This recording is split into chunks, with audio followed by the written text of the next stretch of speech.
to the School of Electronic Music crash course.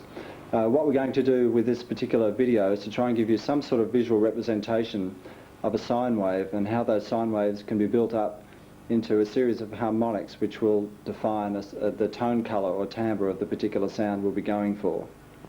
John will already have given you the example of the tuning fork. What we're going to do now is to give you a representation of the same sound, the same A440, on the electronic keyboard. So I'll press this key on the keyboard and we'll have a quick look at the representation of that note on the cathode ray oscilloscope screen. The sound you're hearing and the shape that you're seeing on the screen is the wave shape for a pure tone of 440 Hertz. In other words, 440 vibrations per second. This is in fact a pure A note, but in this form it's not very useful to us. So let's see what happens when we hit the next A, the next octave A, on the keyboard.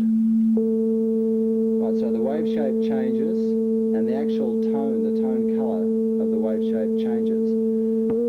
Okay, so in order to try and make a little bit of sense out of what you've just seen, what we need to do is to introduce the term harmonics. A rough definition could be as follows. Harmonics are a series of successive octaves of higher pitch or frequency added to the fundamental. Now the fundamental is the note you heard originally. Right, so there we have the fundamental, that's the A440 that we heard originally. Now if we add the second octave to that, we notice the tone colour change, as we heard before. We add the third octave to those other two and it changes further. We add the fourth and it changes further. Add the fifth and the sixth and they change quite a bit again. Let's just go back and go over that and just hear it one more time. There's the fundamental, second octave, third octave, fourth octave, fifth octave and sixth. Okay, now you'll notice that the wave shape is quite different to the sine wave that we saw originally. In fact, it almost looks like what you might call a ramp or a sawtooth wave. In order to understand that a little bit more, we'll go back and flip through those octaves again and just watch the wave shape change as we go. Right, we're back to the fundamental by itself. There's the sine wave. We now add in the second octave, changes. We add in the third one, notice it changes considerably more. Now we're starting to approximate a fairly strong sawtooth wave. Again, a little bit more definition. And finally, when we've added 6 in, we get something that, although it's changing a little bit, is very close to a sawtooth wave. So what we've just established with that little demonstration is that each of these octaves, when added to the actual fundamental, changes the timbre or tone colour of the sound, and we call these octaves harmonics. Now, theoretically, with the example that we just had, if we add those harmonics all the way up to infinity, we'd get the perfect sawtooth wave. As it was, we only had 6 harmonics, but we already got something approximating a sawtooth wave. Okay, so now for a little bit of light relief, what we're going to do is to build up another wave, again using harmonics, but this wave will have a different timbre or tone colour. So once again we start with the fundamental, the sine wave, the A440. And this time we build up another octave, another harmonic, which I'll explain in a moment. Tone colour changes. We add in a third, changes again. We add in a fourth, changes. Fifth. By the time we get to the sixth one, the tone colour has changed quite a bit. And once again we'll have a close look at the cathode ray oscilloscope screen just to see exactly what's happening. Okay, so if we now have a look at that in close-up, we go back once more to the fundamental, which is what we saw before, the A440.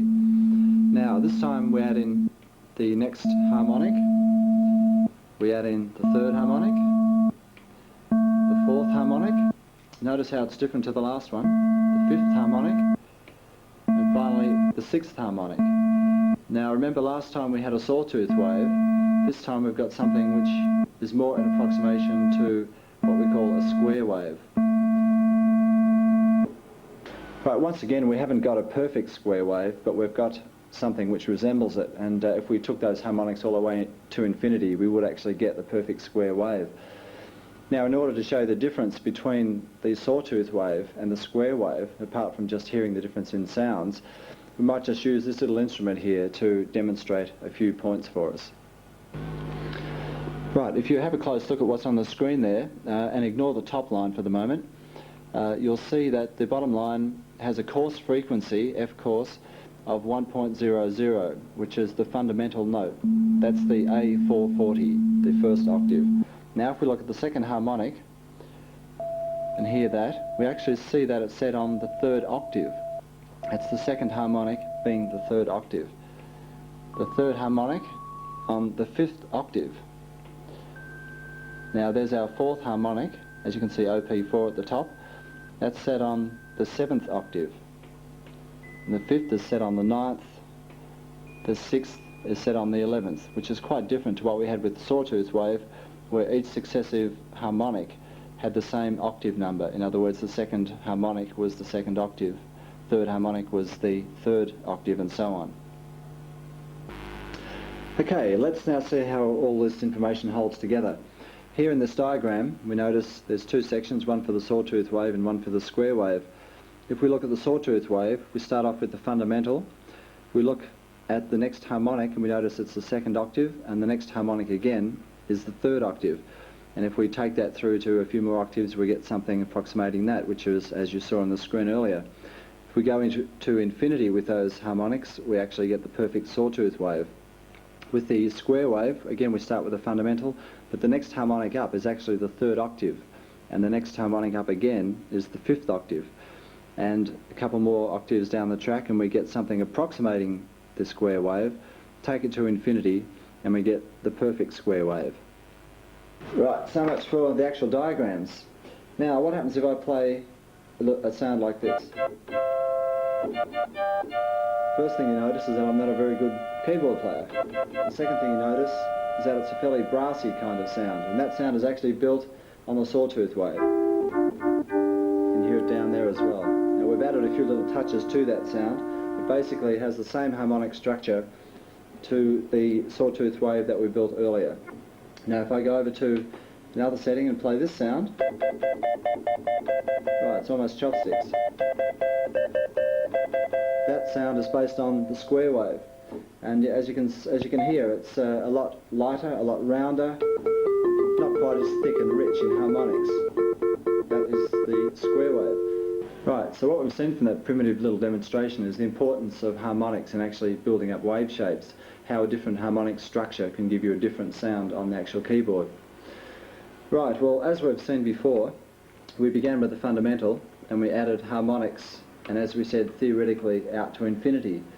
Now if we wanted to do this in a single instrument, go right out to infinity to get the perfect sawtooth or square wave, would probably cost us a fortune. Now a much easier and a much cheaper way of doing this is to actually start with a perfect wave, which is fairly easy to generate electronically, and then to simply shave the upper harmonics off down until we get to a point where we reach our desired sound. Okay, the instrument they created to do this is called the analog synthesizer, and it's one of those analog synthesizers that you've got sitting in front of you right now. Well, thanks to the magic of television, what I've now got in front of me is an analog synthesizer, and you'll notice this waveform switch in the screen there. Now it's at the moment set on the sawtooth wave and also has the square wave setting. If I go back to a sawtooth wave and play an A, that's what we hear. Okay, now if I play the square wave, again different timbre, different tone colour, flick between the two. Right, and you'll notice on the synthesizer in front of you that you've got the same settings, the same options for waveform. Now if I play an A note with the waveform setting on the sawtooth wave using the analog synthesizer, that's what we get, and as you can see it's a very pure waveform. It's a sawtooth wave.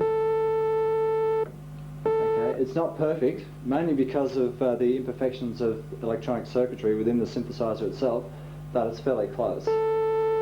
Now if I switch it over to the square wave, as you can see it's also not quite perfect, but it's pretty close to the true square wave form.